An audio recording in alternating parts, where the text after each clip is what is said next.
أعوذ بالله من الشيطان الرجيم. بسم الله الرحمن الرحيم. الحمد لله رب العالمين الرحمن الرحيم مالك يوم الدين.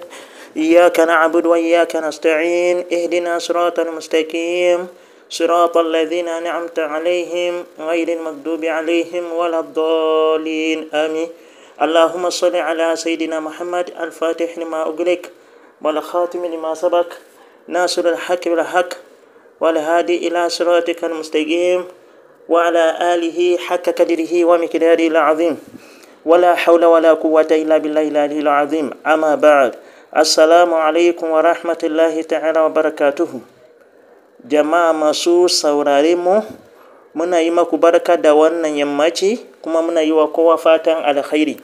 Muna addu'a, muna roƙon Allah da dukkanin bukatunmu na alkhairi. Ya Allah Ubangiji ka biya mana dukkanin abin da ya fi karfinmu. Allah Ubangiji ka yi mana. Ya Allah ka ba mu lafiya da zaman lafiya dan darajar Sayyidina Muhammad Rasulullahi sallallahu alaihi wasallam.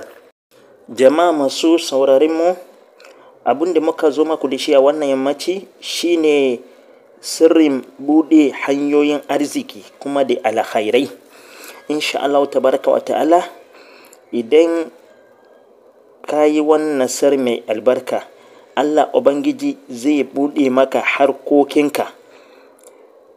In dai kana so ka samu ci gaba sosai a cikin harkokinka, yayi ci gaba sosai, kana ta samun manyan kudade ko ta ina, da gurin da ka sa rai zaka samu kudi, kuma da guraren da baka sa rai zaka samu kudi ba. In kana so ka dinga samun alkhairai ko ta ina, insha Allah tabaraka wa ta'ala, ka aikata wannan sirri mai albarka. Babu ba zai aikata wannan sirrin ba. In dai harka kasuwanci kake yi, zaka iya yin wannan sirrin. Harka kasuwancin ka zai bunkasa, zaka zamo, in kana yin sa, zaka zamo babban ɗan kasuwa. Harka kasuwancin ka zai bunkasa, sai samu ci gaba sosai. Haka ma in dai harkan kwangila kake ko sana'a hannu, insha Allah tabaraka wa ta'ala, zaka samu ci gaba sosai a cikin harkokinka. Saka ita samu manyan kudade ko ta ina da yardan Allah. Ba tare da bata lokaci ba, kafin mu je kan bayanin wannan sirri mai albarka, in dai wannan shine farko shigowarka wannan gidan nan mai albarka, da Allah a yi mana subscribe, a danna mana kararrawa domin shirye-shirye mu ya dinga zo maku kai tsaye inda muka saka. Kuma a yi mana liking, a yi mana sharing, dan mutane da yawa su amfana da wannan sirri mai albarka. Yadda aka yin wannan sirri shine kamar haka. Babu lokacin da ba za ka iya yin wannan addu'ar ba. Za ka iya yi bayan sallar asuba na safe, za ka iya yi bayan sallar asar, za ka iya yi lokacin waktu duha, kuma haka ma za ka iya yin bayan sallar isha ko tsakin dare. Insha Allah, bayan in ka yi miftahul amali, wato istighfar 100, a salati annabi 100, la ilaha illallah 100, sannan sai ka fara karanta suratul fatiha, wato fatihatul kitab, ana karanta kafa 100 daga farko suratul fatiha zuwa karshen sa, ana karanta kafa 100. Sannan sai a karanta ayatul kursiyu kafa 170. sannan sai a karanta waɗannan sunaye Allah masu girma, sai a karanta su 1000. Wato wannan sunaye Allah su ne kamar haka: ya kafi, ya ganiyu, ya razzaku. Ya kafi, ya ganiyu, ya razzaku. Ana karanta kafa 1000.